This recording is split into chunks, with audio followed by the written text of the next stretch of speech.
I have noticed the problem with many people is fear. Unashikwa na tension, unaona entry point time unaenda kurun isha kupita, unaingia late.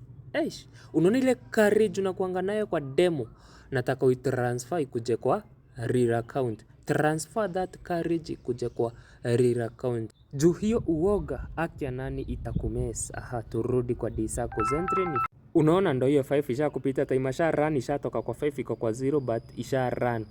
But na 2 or 3 runs then una stop, unarudi kwa D-Saccos. Nice one. So nataka tuende pale kwa free bot, tuchukue hii bot inajitanga over hit and run. So hiyo bot inakuanga 90 points unlike hii yenye unagoja 5 na 6 unafinya run. So kuna hii over hit and run. Hii over hit and run inakuanga 90 points zake. Kisha una market fit digit 0 na 1 kwa below 10.5%, unaenda una set hii bot yako accordingly. Then ukisha iset accordingly, utakuja then ufinye run.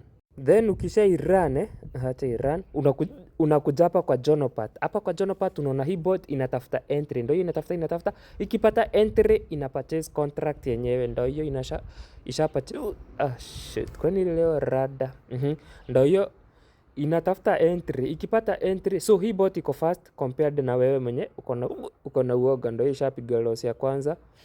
Tugoje tena, tugoje hapa kwa Jonopat. Aha. Ndio hiyo ishari. Acha kwanza nikunywe tu maji, kwani iko nini rada.